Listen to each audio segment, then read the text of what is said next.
আচ্ছা, আমরা তাহলে শুরু করি। তো আমরা প্রথমে ফাইবারের গিগ গুলো ক্রিয়েট করব যতটা করা যায়। সবার তো আরো করা যাচ্ছে, তাই না? 7টা বা 6টা করা যাবে। তো প্রথমে আমাদের থাকবে হচ্ছে ডাটা এন্ট্রি, তারপর হচ্ছে ইউটিউব, মানে তারপর হচ্ছে keyword research, YouTube set up, YouTube SEO. তো এইগুলো তাহলে 4টা গিগ হবে, 4টা। আর বাকিগুলো আপনারা ইউটিউব এসইও নিয়ে বিভিন্ন গিগ ক্রিয়েট করে রাখবেন, সাব করে রাখবেন। যখন আমরা অন্য কাজ শিখবো তখন একটা করে ক্লিয়ার করে দিবেন।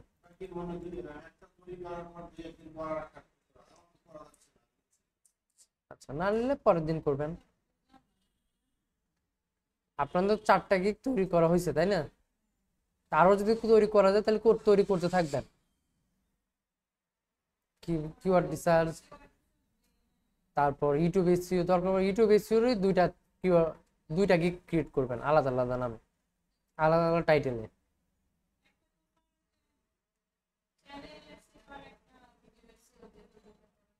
হুম। আর একটা খুলবেন ইউটিউব ভিডিও এসইও দিয়ে, সুন্দর করে ক্রিয়েট করবেন ইউটিউব ভিডিও এসইও নিয়ে। আচ্ছা, আমার গেল ফাইবার অ্যাকাউন্টের কাজ শেষ। এখন যদি ক্লায়েন্ট মেসেজ দেয়, ক্লায়েন্টকে মেসেজের উত্তর দিতে পারবেন তো নাকি? এটা যদি কেউ দেয় তাহলে সেটা কপি করে আপনারা, না পারলে না বুঝলে গুগল ট্রান্সলেটের মাধ্যমে এটা ইংলিশ টু বাংলা বুঝে নেবেন যে কি বলতেছে, ক্লায়েন্টের কি দরকার। সেই অনুযায়ী ক্লায়েন্টকে আবার রিপ্লাইও দিবেন সেম ভাবে, ইংলিশটা কপি করে বা বাংলাটা লিখে ইংলিশ হয়ে যাবে, সেই ইংলিশটা নিয়ে যেয়ে তাকে পেশ করে দিবেন, দিলেই হয়ে যাবে। তারপর যদি কোনো স্পাম ক্লায়েন্ট বোঝেন তাহলে এটাকে ধরে ডিলিট করে দিবেন, এই কর্নার থেকে থ্রি ডট থেকে ডিলিট করে দিবেন। হ্যাঁ, তাহলে কি হবে, মেসেজের কনভারসেশন চলে যাবে, এখান থেকে আর থাকবে না।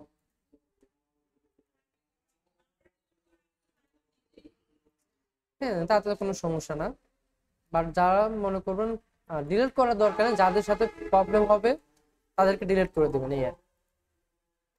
ফাইবার যাদেরকে ডিলিট করে দিবে তাদেরকে না রাখাই বেটার, ডিলিট করে দিবেন।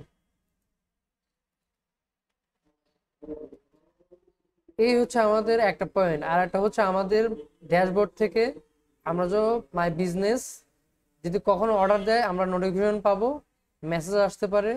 বেশিরভাগ নোটিফিকেশনে একটা মেসেজ, বেলের মতো একটা, গোলের মতো একটা জিনিস নোটিফিকেশন আসবে অর্ডার দিলে, অথবা মেসেজও আসতে পারে। যদি মেসেজ না আসে, নোটিফিকেশন আসবে। তারপর আমরা চেক করে দেখবো যে আমাদের অর্ডার থেকে কোনো অর্ডার আসছে কিনা। এখানে দেখো, হ্যাঁ, অনেকে না বলে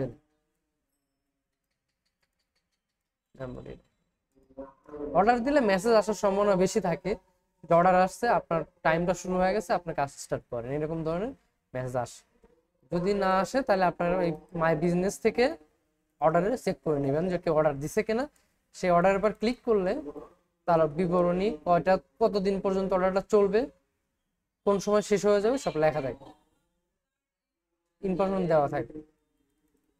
এখানে ক্লিক করে তার ইনফরমেশন গুলো পড়ে বা মেসেজের মাধ্যমে তার কাছ থেকে কালেক্ট করে কাজ করতে হবে। কাজ শেষ হয়ে গেলে ডেলিভারি দিলে শেষ।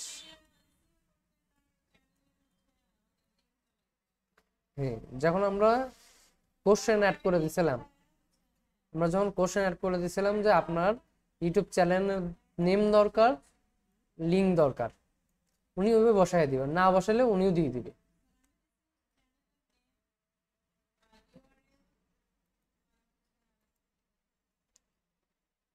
আর জিমেইলটা লাগবে, আর জিমেইলটা আপনারও লাগতে পারে, আপনারটা তাদেরকে দিতে দিতে হবে।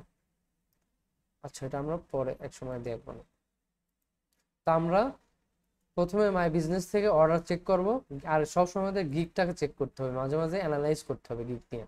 আপনি বললেন যে জিমেল লাগতে পারে, তাহলে সেই জিমেলটা আমরা কোথায় দিব? কনভারসেশন ইনবক্স এসএমএস এ দিব, তাই না? জিমেইলটা লাগতে পারে বলতে আপনার শুধু ইউটিউব এসইওর জন্য লাগবে। কার লাগবে? সময় যখন কেউ অর্ডার দিবে তখন আপনার জিমেইলটা লাগবে, তার আগে জিমেইল লাগবে না। হ্যাঁ, তখন দিতে পারবে।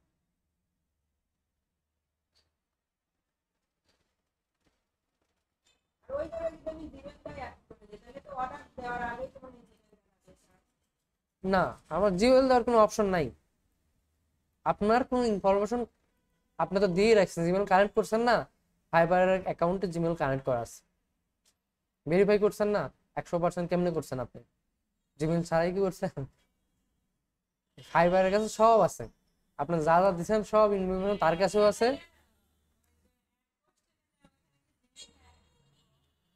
তো ওখানে আপনার জিমেল অ্যাড করা যাইতে পারে, বাট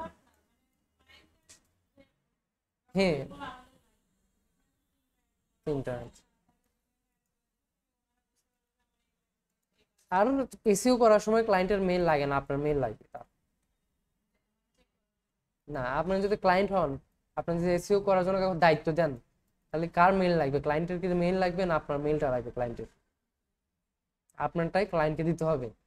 তাহলে ক্লায়েন্ট যখন মেসেজ করবে তখন আপনি পাঠিয়ে দিবেন, বাট মেইল ডাইরেক্ট দিতে পারবেন না, তাকে বুঝাই দিতে হবে যে @ ছাড়া এই মেইলটা আপনার বা এই মেইলে কাজ করতে পারবে।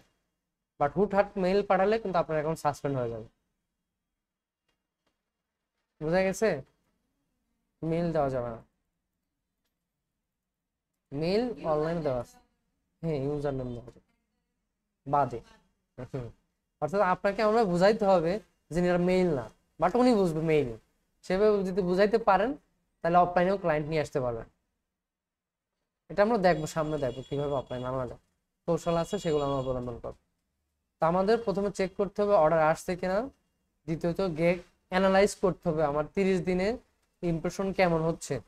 যদি 30 দিনে আমার কোনো রেজাল্ট না পাই, 200-এর উপর না যায়, তাহলে গিগ রাখে আমার লাভ নাই, ডিলিট করে নতুন গিগ আপলোড করতে হবে, সময় দিতে হবে। এখানে সময়ের উপর গিগ র্যাঙ্ক করে, আপনি যত সময় দিবেন গিগ তত র্যাঙ্ক করবে, আপনি যত কম সময় দিবেন আপনার র্যাঙ্ক তত কম হবে। হ্যাঁ, অ্যাক্টিভ যত বেশি থাকবেন মেসেজও বেশি আসবে, অর্ডারও আসবে, আর অ্যাক্টিভ থাকবে না ইমপ্রেশনও কমে যাবে, সব কমে যাবে, একে ধীরে ধীরে সব কমে যাবে। হুম, আচ্ছা। পিসি ফোন যেটা ইচ্ছা সেটা রাখতে হবে, আমরা ফোন অ্যাক্টিভ করা দেখায় দেবো ফোনে কিভাবে অ্যাক্টিভ করতে হয়। তো আমরা পিসির গুলো শেষ করি, তারপর ফোনে চলে যাই। হ্যাঁ, পিসির এইগুলো আপনাকে দেখতে হবে, কোন কোন পয়েন্ট গুলো দেখতে হবে, মেসেজ চেক করে দেখতে হবে, যে কোনো মেসেজ আপনার মেসেজ আসুক আর না আসুক ইনবক্স চেক করে দেখতে হবে কি মেসেজ আসছে, কারা মেসেজ দিছে তাদেরকে উত্তর দিতে হবে, সেটা মেসেজ পড়তে হবে। এক কথা আপনাকে দেখতে হবে কি মেসেজ আসছে সব সময়, যখন দেখবেন তখন মেসেজ, যখন দেখবেন তখন মেসেজ। নোটিফিকেশনও চেক করতে হবে আপনার কিসের জন্য, কি আপনার অ্যাকাউন্ট সাসপেন্ড হয়ে গেল, বাতিল হয়ে গেল না ডিঅ্যাক্টিভ হয়ে গেল, সেগুলো চেক করতে হবে। বেশিরভাগ নোটিফিকেশন আছে আপনার অ্যাকাউন্ট রিলেটেড আসবে, এখানে কোনো বাইরের কোনো কিছু আসবে না। অ্যাকাউন্ট রিলেটেড যে কোনো প্রবলেম, যে কোনো ধরনের আপডেট, যে কোনো ধরনের আসলে এখানে দেখে বুঝতে হবে কি করতে বলছে, সেই অনুযায়ী আমাকে ইমপ্রেশন বাড়াইতে হবে, সেই অনুযায়ী আমার গিগটা র্যাঙ্ক করাইতে হবে। সাজেস্ট করে, নোটিফিকেশন সাজেস্ট করে যে তুমি এইগুলো করো, এইগুলো তোমার করলে অ্যাকাউন্টগুলো ঠিক থাকবে এবং র্যাঙ্ক করবে। এগুলো চেক করতে হবে কন্টিনিউ, আর কন্টিনিউ অ্যাক্টিভ থাকতে হবে, আর 3 মাস পর পর আমার গিগ চেঞ্জ করতে হবে। তাহলে ওটা চেঞ্জ করার না, আগে চেঞ্জ করবো না, মিনিমাম 6 মাস ওটা থেকে কাজ আরো আনার ট্রাই করবো। গিগ আপলোড করছি পরে নিজের ভুল নিজেরই ধরা পড়ছে, পরে আমি আবার এডিট করে দিই, ওই গিগই পাবো। এডিট করলে জিনিসটা র্যাঙ্ক হবে না, ওই প্রথম র্যাঙ্কটাই ধরে রাখবে তারা। এডিট করলেও র্যাঙ্ক করে, করে না এমন না, কম, খুব কম র্যাঙ্ক হয় যখন আপনার নতুন। হ্যাঁ দেওয়া যায়, দেওয়া যায়। এডিট করলে ওটা ওটা ফাইবারে অ্যালগোরিদম এক সময় একরকম হয়, এডিট করলে মাঝে মাঝে আপডেট হয় আর মাঝে মাঝে ফিক্স হয়ে পড়ে থাকে, এটা ওদের ব্যাপার। বাট বেশি প্রবলেম হলে গিগ ডিলিট করে নতুন গিগ আপলোড করাই ভালো। ধরেন আমার এটা সমস্যা নাই, বাট র্যাঙ্ক মনে হচ্ছে কমতেছে বা টাইটেলে প্রবলেম হচ্ছে, আমি এডিট করে দিতে পারবো, কোনো সমস্যা নাই, র্যাঙ্ক হবে। বাট কোনো বড় ধরনের কাজ করতে গেলে এটা ফাইবার মাঝে মাঝে র্যাঙ্ক করায় না, যেমন আছে তেমনি রেখে দেয়, আবার কিছু কিছু সময় র্যাঙ্ক করায়। আর বেটার হয় আপনার নতুন গিগ আপলোড করলে কি হবে, ফাইবার মনে করুন নতুন একটা আইটেম আসছে, এটাকে প্রোডাক্ট বিভিন্ন জায়গায় পৌঁছাই, সে তাই করবে। যখন আপনি একটা নতুন গিগ আপলোড করবেন তখন দেখবেন র্যাঙ্ক আপডেট হওয়া শুরু হবে, তাই না, 1 2 3 4 5 6 7 করে আপডেট হবে, আর পুরাতন গিগ আস্তে আস্তে আপডেট হবে, গুড করে একদিন আপলোড হবে, র্যাঙ্ক বাড়বে না। হ্যাঁ, হ্যাঁ হ্যাঁ, এখানে এডিটে গেলে সব কিছু করা যায়, পুরো গিগই চেঞ্জ করা যায়। টাইটেল আবার সেম, এডিট এডিট করা মানে পুরো সেম চেঞ্জ করতে পারবেন। এডিট নিয়ে আমি যদি এডিটে চলে যাই, আমার মনে করেন এই গিগটাতে প্রবলেম হয়েছে, আমি এগুলো আসতে গেলে কোথায় যাব? যাইতে হবে আপনাকে সেই বিজনেস এবং গিগ অ্যানালাইসে এখানে আসতে হবে। এখানে না আসলে এডিট করা অনেক ঝামেলা হয়। এই পয়েন্টে আসার পর যে গিগটা এডিট করতে চাচ্ছেন ভুল হয়েছে, সেই গিগের পার রাইট পারে এই যে অ্যারো বাটন থেকে এডিট পুশ মানে স্টপ করা, গিগের র্যাঙ্ক ম্যাঙ্ক সব বন্ধ হয়ে যাবে, কারো কাছে যাবে না। তাহলে কি হবে? পুশ হয়ে থাকবে, র্যাঙ্ক করা হবে না, গুগল এক্সাইজ আপনার অ্যাকাউন্টটা লক হয়ে থাকবে, অর্থাৎ ওই গিগটা পাবলিশ হবে না, ওটা আপনার অ্যাকাউন্টে পড়ে থাকবে, কারো কাছে পৌঁছাবে না পুশ করলে। আর অ্যাক্টিভ পুশ করলে অ্যাক্টিভ শো করবে, আর অ্যাক্টিভ করলে পুশ শো করবে। এখানে যেহেতু আমাদের অ্যাক্টিভ আছে, এখানে তো অ্যাক্টিভই লেখা আছে অ্যাক্টিভ, তাই না? অ্যাক্টিভে 3টা গিগ অ্যাক্টিভ আছে, তাই এখানে যখনই পুশ করবো তখন এই পুশ বাটনে চলে যাবে। যখন আমরা কোনো ডিজাইন করি অর্ধেক করে বাদ রাখি, তখন এটা ড্রেফে চলে যায়, অর্থাৎ অর্ধেক কাজ করা যাকে বলে। অর্ধেক কাজ করার পর পাবলিশ করি না, তখন ড্রেপ মোডে থাকে, এটা থেকে এডিট করার পর পাবলিশ করলে অ্যাক্টিভ করলে তখন আবার অ্যাক্টিভে চলে যায়।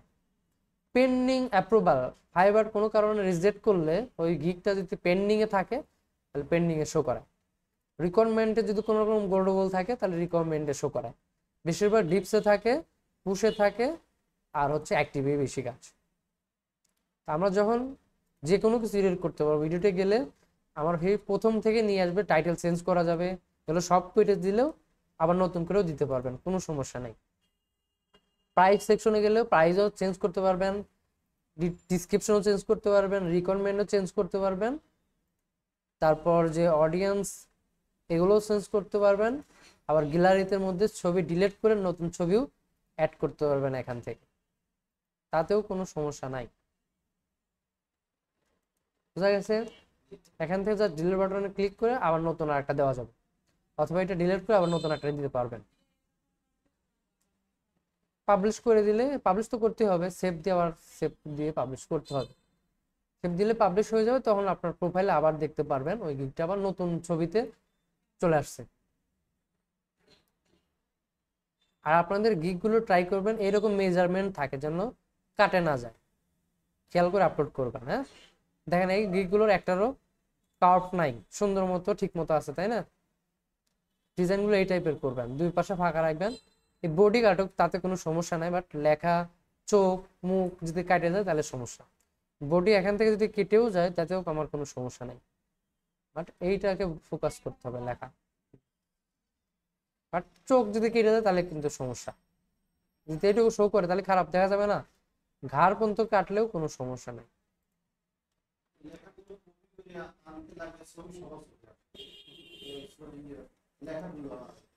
লেখাগুলো আপনার নোট করে লিখে নিতে হবে, কারো লেখা লেখা যাবে না। না, ডাইরেক্ট কপি করবেন কেন? ডাইরেক্ট তো কপি করাও যাবে না, এটা আপনাকে লিখতে হবে। ডাটা এন্ট্রি আপনাকে এরকম ছবি রাখতে হবে একপাশে, দরকার পড়লে এটাকে মিনিমাইজ করবেন, এটা মিনিমাইজ করলে এই পাশে নিয়ে আসবেন, আর একটা ট্যাব ওপেন করবেন, অথবা এই নোটপ্যাডটাকে ওপেন করবেন, নোটপ্যাডটা এই পাশে রাখবেন, রাখার পর এখানে আপনি লিখবেন, এখানে যা যা আছে সেম এখানে লিখবেন, দেখে দেখে লিখবেন।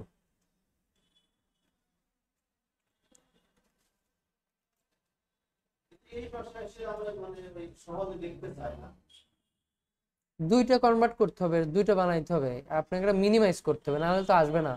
আপনি যদি এইভাবে মিনিমাইজ না করে এটার পর লেখেন, যে কোনো একটা কাজ করবে না, এইটা কাজ করবে না, এইটা কাজ করবে।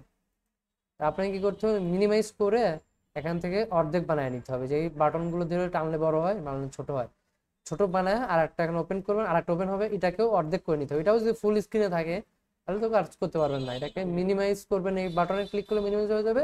যদি এরকম বড় থাকে তাও হবে না, এটাকে আপনাকে কি করতে হবে? আপনার নির্দিষ্ট মাপ অনুযায়ী ছোট করে এক পাশে নিয়ে আসতে হবে, তাহলে হবে দুইটা স্ক্রিন, একটা স্ক্রিন থাকবে, বাট আপনার দুইটা স্ক্রিন দেখে দেখে করতে পারবেন। এখানেও একটা কাজ করতে পারবেন, এখানেও আর একটা, এখানেও একটা কাজ করতে পারবেন, আবার এখানেও কাজ করতে পারবেন। এখানে আপনি ভিডিও দেখতে পারবেন, বিনোদনও দিতে পারেন, আবার ফাইবারে অ্যাক্টিভও থাকতে পারবেন। আপনাদের মনে করুন ফাইবার সারাক্ষণ থাকতে পারতেছে না, ইউটিউব দেখবেন, মুভি দেখবেন, এখানে রিলোড দিবেন বারবার। যখন পিসিতে থাকবেন, সেম কাজগুলো করবেন, রবট দিয়ে না চালালে। এটাতে এদিকে কভার ফটো, ফিগের ফটো, বেস্ট বানান, PAST। আচ্ছা, সমস্যা নেই, ওগুলো অত ভুল দেখে না।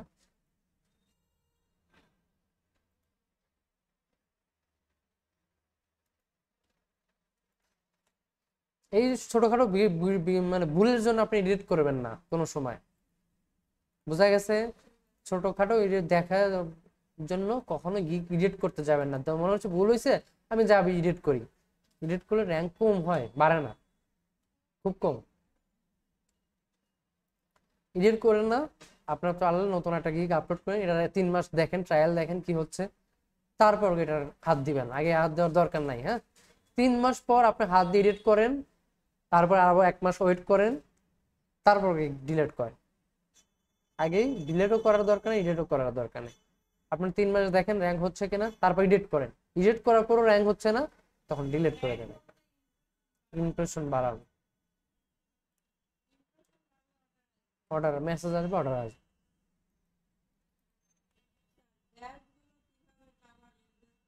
পেস্ট বিলো তো ফ্রি টিকিট পাওয়া যায়, বুঝলাম না কি? ওই যে ব্যাচগুলো পাওয়া যায় ফ্রি, ইংলিশ স্কিল টেস্ট, ওইগুলো ফ্রি দেখা গেলে তো আমরা স্কিল participate টেস্ট? করতে পারতাম। হ্যাঁ, ফ্রি স্কিল টেস্ট তো আমাদের আপাতত লাগতেছে না, কোনো গিগ আপলোড করতে লাগতেছে না। ঠিক দিলে ভালো হয়, মানে একটু rank হতো। র্যাঙ্ক ওঠে না, এটা জাস্ট আপনার প্রোফাইল একটা সার্টিফিকেট যোগ হয়, এখানে একটা সার্টিফিকেট যোগ হয়, এখানে র্যাঙ্ক ওঠে না।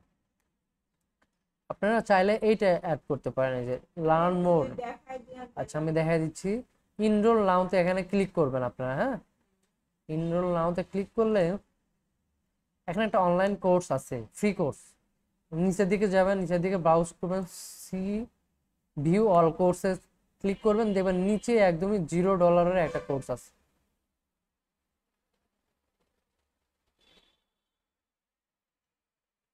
এই যে freelancing estimate seller, fibre seller course, এটাকে কপি করে এটাকে ঢুকবেন, ঢোকার পর